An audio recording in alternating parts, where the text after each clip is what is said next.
Okay, so here we're going to learn how to factor by grouping. So this works best when a is not equal to 1, when the leading coefficient, the number in front of the x squared, is not 1. You can use it when a equals 1, but it's just tougher than what you need to do. When a does not equal 1, when the number in front of the expression of any quadratic that looks like this, when that a is not 1, you have to use factoring by grouping for us.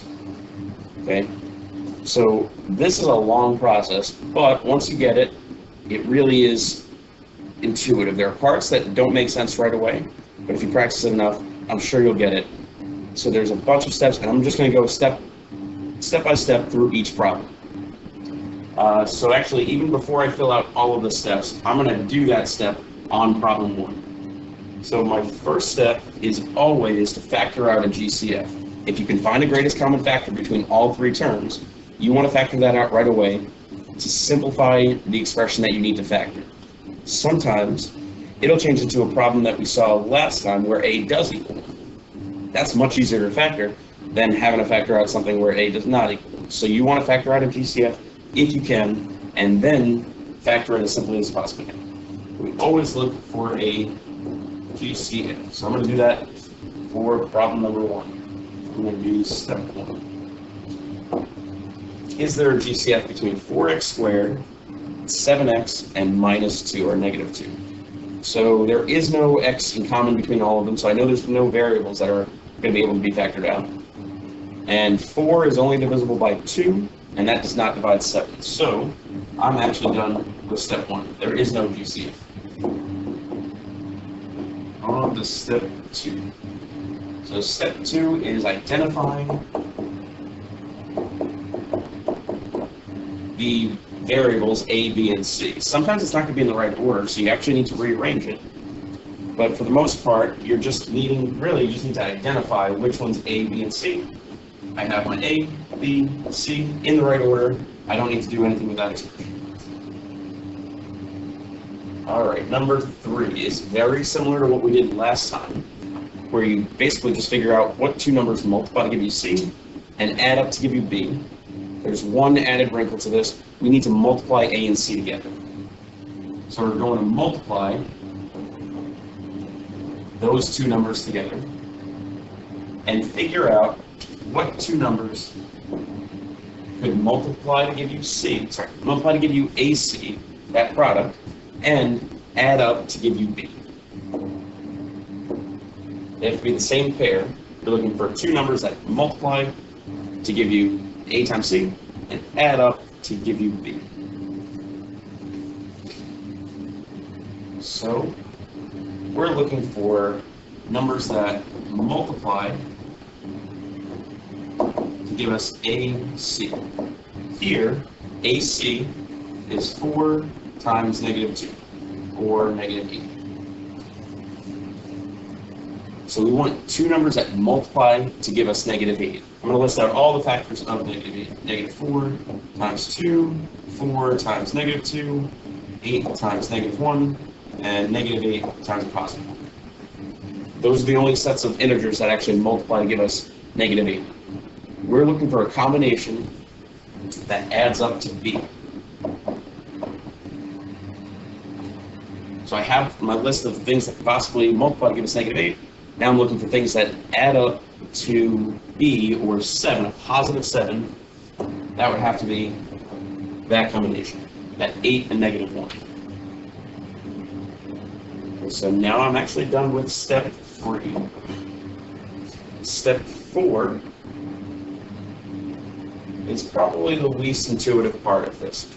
Up until now, you've pretty much only combined like terms where if you saw something that had the same variable and same exponent, you're allowed to put them together. Now we're actually going to do the exact opposite of that. We're going to split something into two terms that could be combined, two like terms, but it's really just an effort to eventually group these terms and factor. So right now we're just going to rewrite the expression with 4 terms by splitting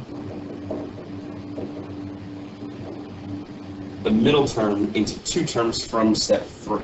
So those two numbers, the m and n that I wrote in step 3, those are the two numbers that are going to split that middle term. This is the opposite of combining like terms.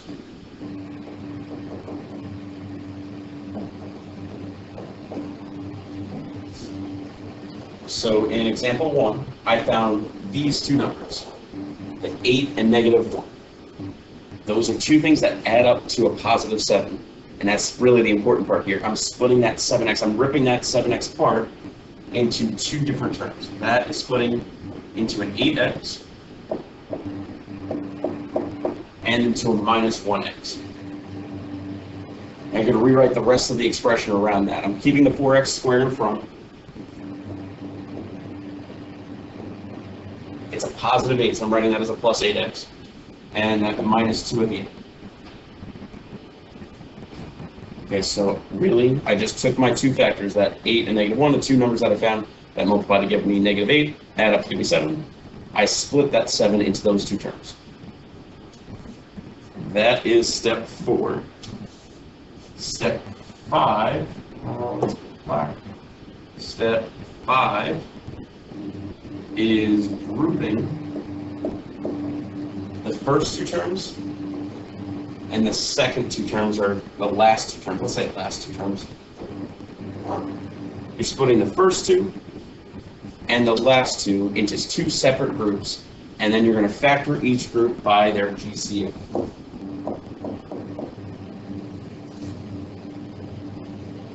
Okay, so I'm just going to do the grouping step in black right now.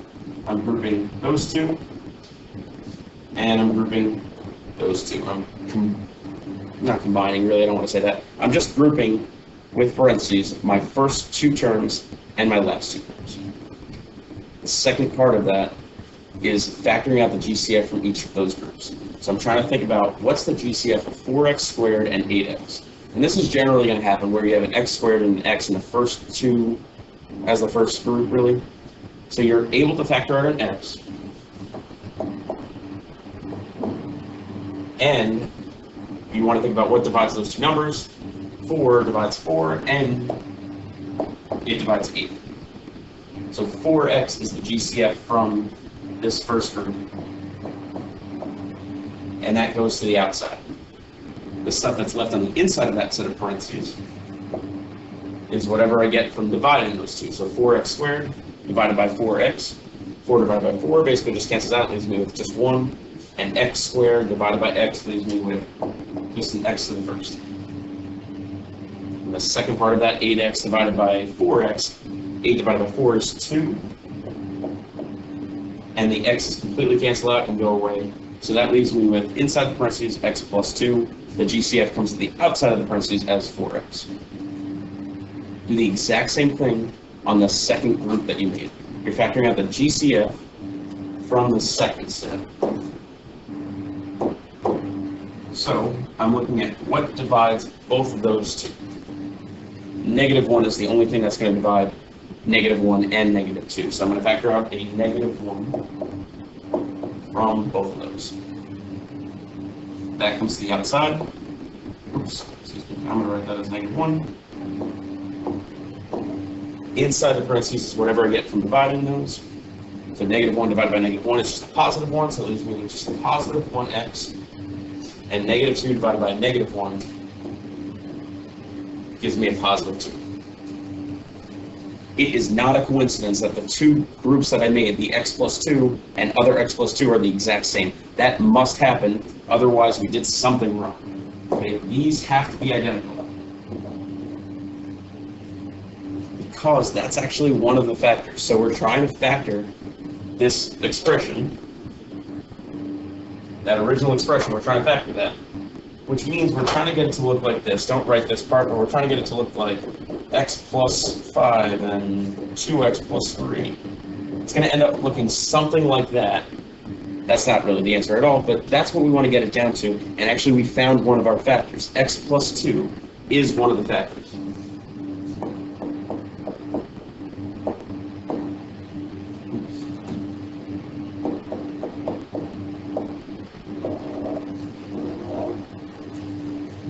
That makes one of your factors. The other one is coming from basically undoing foiling or undistributing the two GCFs. So the two numbers that got factored out. the two terms that got factored out,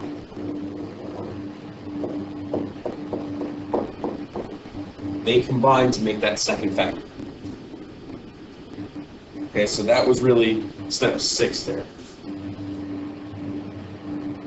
The first binomial that we make. So here, that was the x plus 2.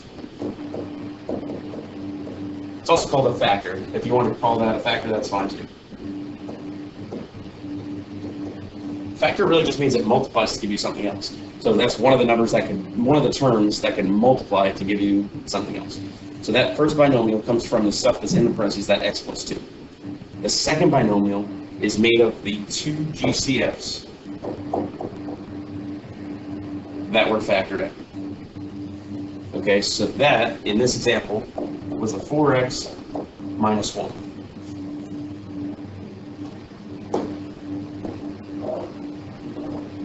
And that's our final answer. You can FOIL that back out. If you FOIL there, you should get your original expression, the 4x squared plus 7x minus 2. Okay, so that's a lot of steps. It gets much shorter over time.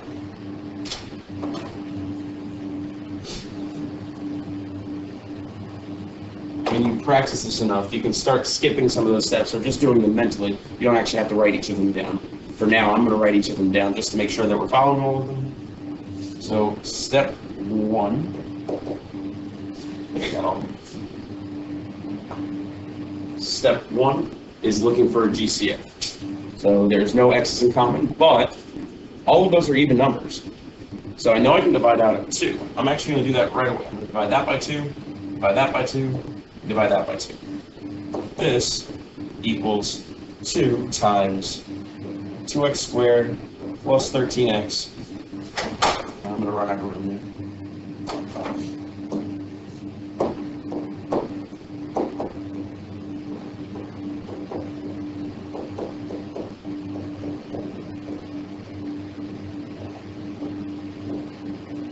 So that says 2 times 2x squared plus 13x plus 15. So that's step 1. That's the biggest thing I can factor out of there.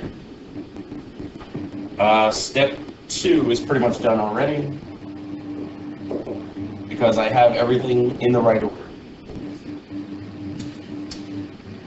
So with step 3, I don't care about the GCF right now. I'm only focused on the stuff that's left inside the parentheses there. I'm really only focused on this stuff. So with step 3, I'm looking to do A times C. Here that's 2 times 15 or 30. So I'm looking for things that are going to multiply to give me 30 and add up to give me 13. It should jump out at you right away, but if you don't see it right away, list out all the factors. List out 10 times 3, 5 times 6, 15 times 2, 30 times 1. You can list all of those out, and you have the negative versions of those numbers, but it's actually that first combination that I listed, 3 and 10. Those multiply to give you 30, and since my B here is 13, they're also going to satisfy that. They're also going to add up to give me 13. So now I'm going to split that middle term. I'm going to leave my GCF out for now. I need to remember this. I have to remember that I factored out the 2 in the beginning. But for right now, it's just going to kind of clutter things up. So I just want to split my middle term, that 13x, into that 3x and 10x.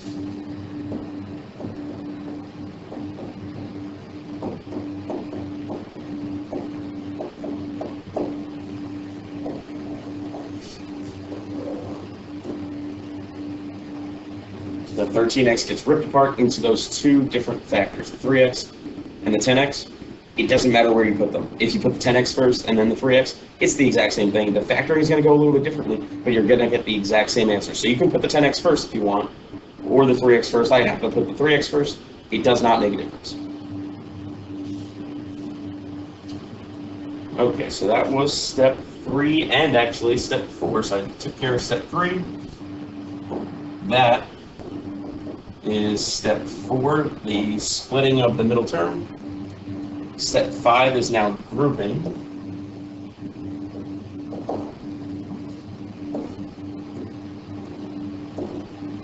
So I'm grouping the first two, grouping the last two, and looking for a GCF in both groups. The biggest thing, or the most that I can factor out of the first set, is just an x. There is no common number that divides both 2 and 3. So I'm just factoring out an x.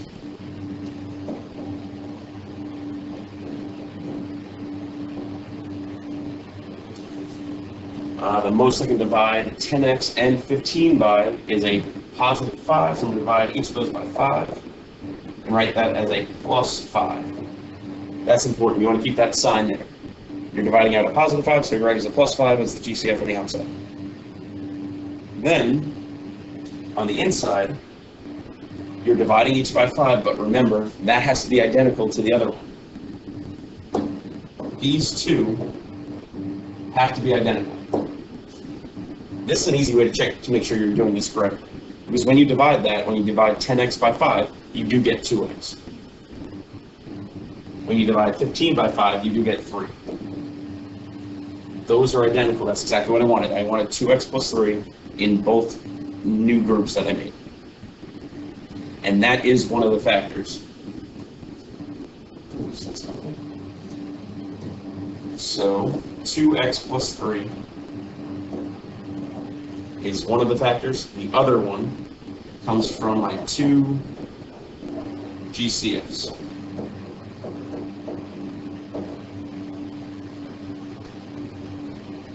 So that was actually step 6. So I took care of step 5 when I did that and that. And then step 6 was actually just rewriting them as factors, which is the 2x plus 3 times x plus 5. Again, if you FOIL that back out, it should give you the exact expression that you started with, which means we're missing something. If we were to FOIL that answer, we actually wouldn't get that correct. We would have exactly half of what we should have. So we're missing one part, and that's the GCF from the very beginning. Anytime you factor out a GCF in the very beginning, you have to rewrite that as another factor in your final answer. Let's just go back to purple. This isn't that this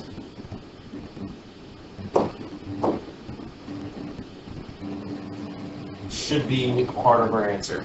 Those are really 3 factors of this expression. The greatest common factor, the GCF that we took out in the beginning, that was the 2, times the 2x plus 3, that's another factor, times the x plus 5. Those are the 3 factors of that original expression.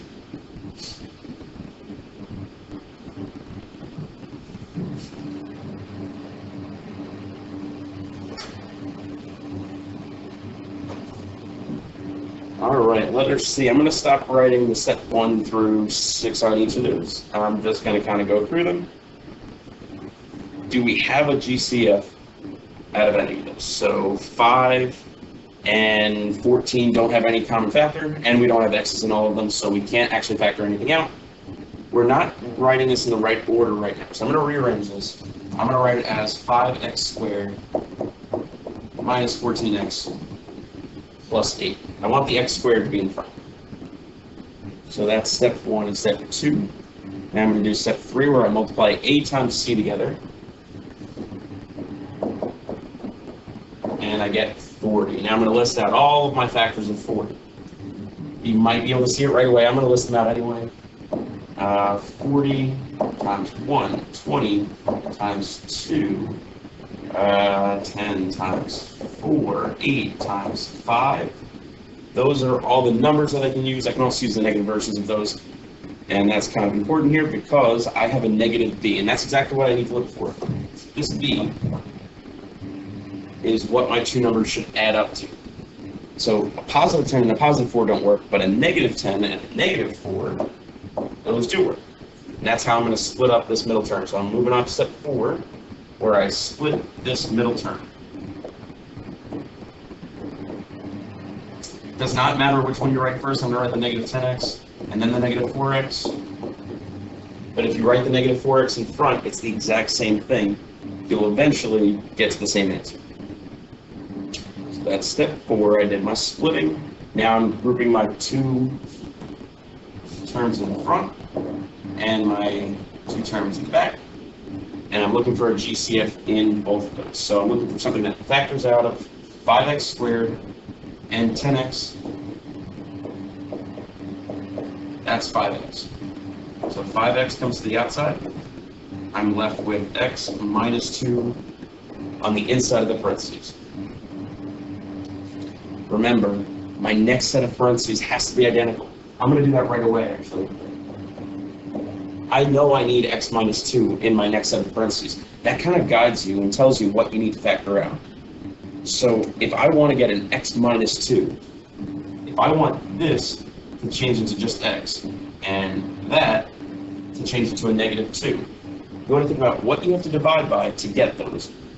But it also is just factoring out the GCF. The biggest number that can divide both a negative 4 and a positive 8 is negative 4.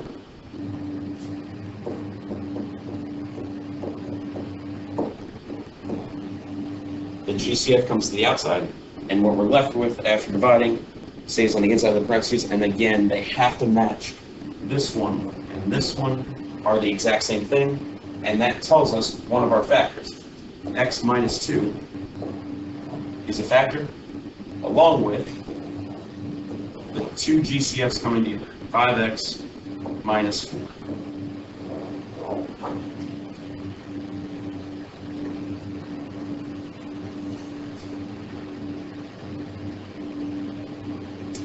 Alright, I'm going to jump straight to step 3. There is no GCF in there. Nothing divides 2 and 9 at the same time, and it's in the right order. So I'm moving on to step 3, which is a times c, which is 20. So I'm trying to think about numbers that multiply to give me 20. So 1 and 20, 2 and 10, 4 and 5. That's it, and I found it. 4 and 5 together, they multiply to give me 20, and 4 plus 5 add up to give me 9. That should be very clear why that's essential, because we're about to do the opposite of that. We're splitting the 9 into those two things. We're about to split that into a plus 4x and a plus 5x.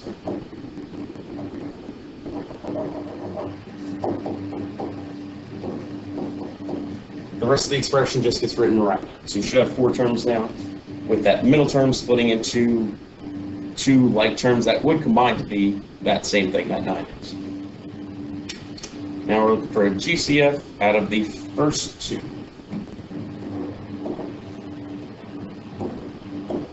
And a GCF out of the last 2. I'm going to factor out a 2x from that first group. So it comes out as 2x and leaves me with the 2's cancel out.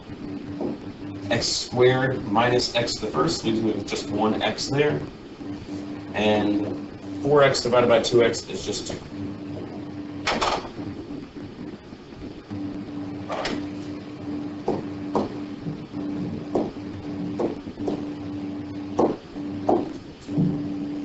Again, that group has to be matching. I know I have to factor out a 5 from here. I'm going to divide this and this by 5, so that my groups are matching. That x plus 2 has to repeat. I'm dividing that by 5, that turns into 2, that turns into x, and the 5, the GCF of that group, comes to the outside of the group. Pretty much done. I have one more thing to do, just put my answer together. 2x plus 5. That and that make one factor. The other one comes from this factor, the 2x, sorry, the x plus 2. Those are my 2 factors that would multiply to give me my original expression.